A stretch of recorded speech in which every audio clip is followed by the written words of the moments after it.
At 6:45 p.m. November 1st, 2025, the rain over eastern Ukraine was relentless. Thick, cold, and merciless. On the narrow bridge spanning the Donets River, 20 Russian fuel trucks crawled forward, engines groaning under the weight of diesel and steel. To them, it was just another night. To someone watching from 3 miles away, it was the perfect storm. Inside a dim bunker near Kharkiv, a 22-year-old Ukrainian engineer stared at a wall of monitors. 12 green dots moved across a three-dimensional map, synchronized in perfect formation. They were not missiles. They were homemade FPV drones, each built from spare parts, each worth less than $500.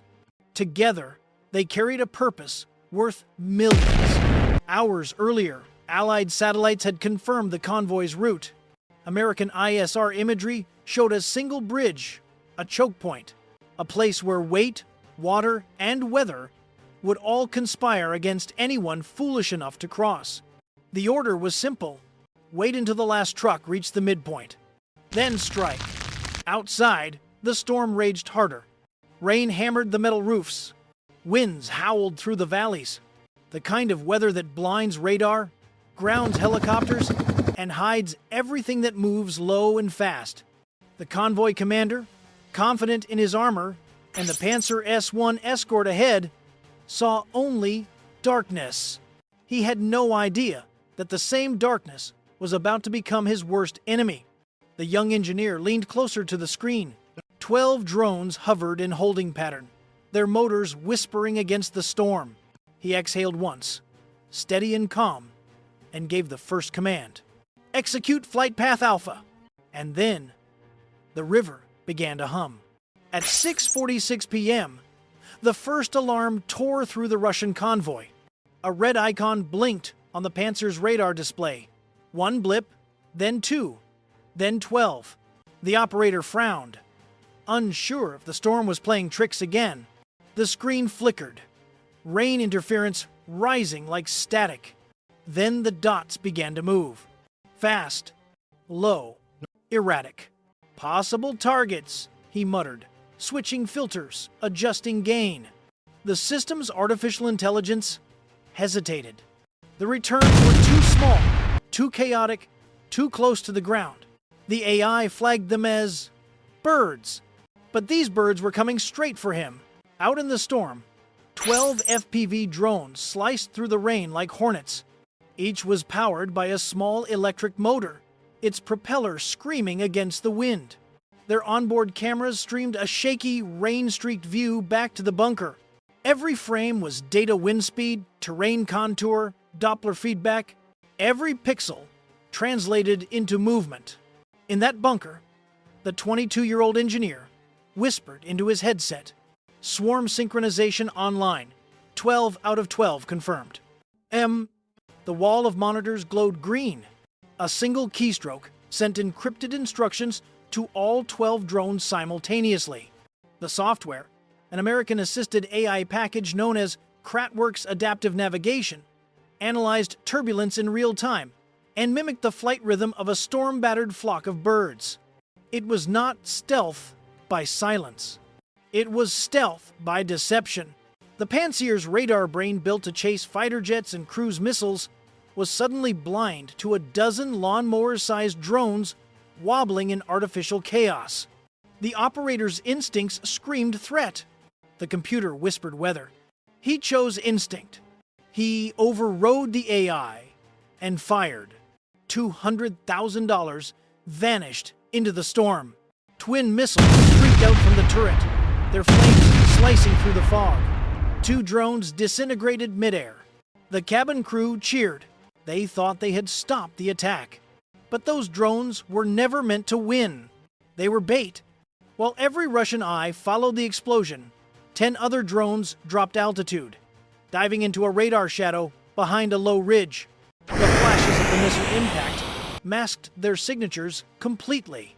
They skimmed the tree line, 20 feet above the ground, invisible to optics, undetectable to radar.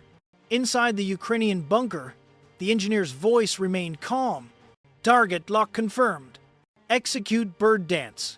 Each drone's onboard computer began to jitter its flight path, tracing smooth sine waves across the stormy air, the same motion a flock of crows would make in high wind. To the Pantsir's Doppler radar, they were nothing more than weather clutter. In the cabin, the Russian operator cursed. His radar feed now showed only noise. The AI flashed, "No valid targets." He slammed the console, switched to infrared. Still nothing. The drone's tiny electric motors gave off almost no heat signature. He grabbed the radio. "Get the A-50 in the air. I need eyes now." But command was slow to respond. By the time the order reached the airbase, the convoy had already entered the kill zone. Rain turned the riverbank into mud. Visibility dropped below 50 feet.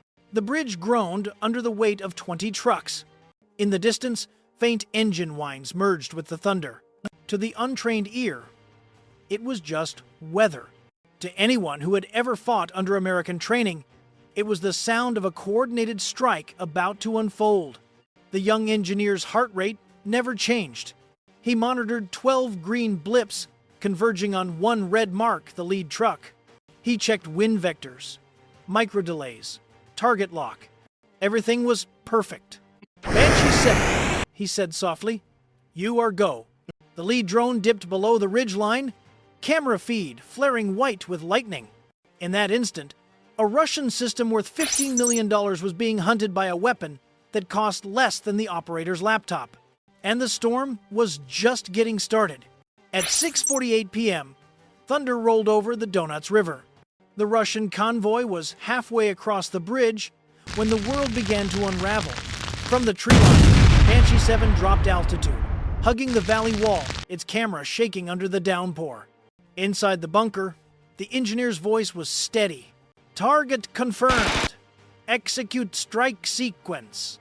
The first Russian missile screamed from the Panzer's turret. Its thermal seeker locked onto the heat of the approaching drone, a perfect shot. But this time, Ukraine had a new trick. Banshee 7 deployed decoy. The drone ejected a small pod, trailing 200 feet of carbon tether. The pod ignited instantly, burning hotter than the drone's own engine. To the missile, it was irresistible. A brighter, louder, hotter prey. Physics did the rest. The missile curved away and slammed straight into the decoy, detonating harmlessly in the rain-soaked sky. Inside the Pantsir cabin, the Russian operator froze. He had just watched a $50,000 decoy defeat his $100,000 missile. He slammed his fist on the console and shouted, "Reload!" But it was too late.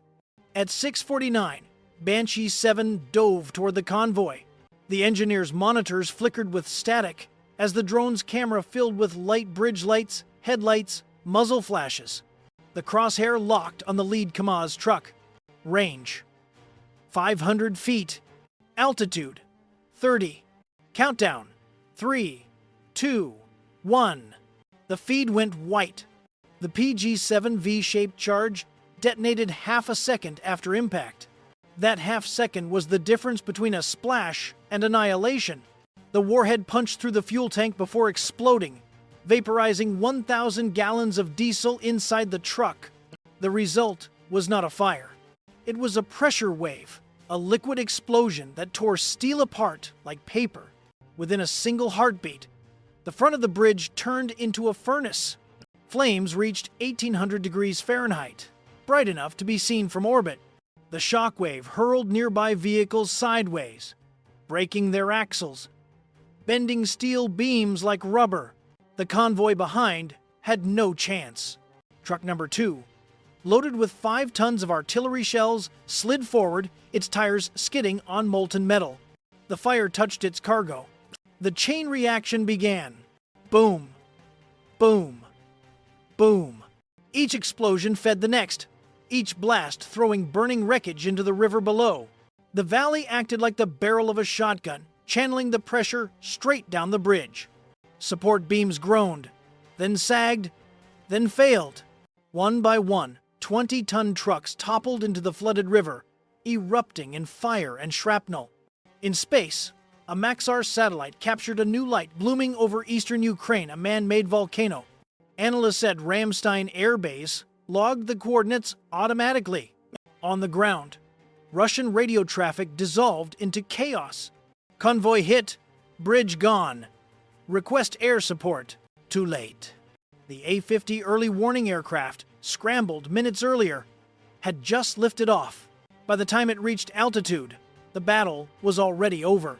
Its radar saw nothing but a column of smoke 2 miles high and a heat signature stretching half a mile wide. The convoy didn't exist anymore. In the bunker, silence. Then, a single line flashed on the screen. Mission complete. Target destroyed. The engineer exhaled slowly, his face lit by the glow of burning trucks on the feed. Behind him, his team erupted cheers, shouts, the echo of victory in a concrete room 3 miles from the front. They had just crippled an entire Russian offensive with 12 drones and $6,000 in hardware. He leaned back in his chair, eyes on the screen, watching the river burn. Every flame, every plume of smoke was proof of a new kind of warfare precision through intelligence. Chaos turned into strategy. And at the heart of it all, a network of American satellites, algorithms, and shared targeting data had made it possible. For decades, warfare belonged to the biggest, the fastest, the loudest. Tonight, it belonged to the smartest. By sunrise, the Donuts River was silent again. The storm had passed, but the air still carried the smell of burning fuel and twisted steel. Black smoke curled above the valley like a scar against the sky. The bridge was gone. So were the trucks. 20 vehicles reduced to molten wreckage, scattered along the riverbed. Satellite imagery from American ISR assets confirmed it within minutes. 80% of the convoy erased. 8,000 gallons of fuel gone. 5 tons of artillery ammunition gone. 40 Russian soldiers missing or dead. And an entire offensive paralyzed before it began. To the Russians, it was a logistical nightmare. But to the world, it was a revelation, a glimpse of the next evolution of warfare. A new kind of battlefield where speed, data, and precision matter more than armor, size, or even money. In Moscow, panic rippled through the chain of command. The radar crews of the Panzer systems were ordered to retrain their AI software to be patched. But no software update could fix what had failed human overconfidence. For years, Russian doctrine believed in weight, volume, saturation. That night proved the opposite. A swarm of 12 hand-built drones turned those principles to ash. In Kyiv, the atmosphere was electric. Analysts watched real-time feeds of burning trucks and collapsing bridges, replaying the strike frame by frame. It wasn't just a tactical win. It was a technological triumph, an operation built on precision, patience, and information superiority. And behind that superiority was a network of American satellites, real-time intelligence fusion, and the training that taught a generation of Ukrainian engineers how to fight smart. This is what modern alliance warfare looks like. Not a single bomb dropped from a manned jet. Not a single pilot risked.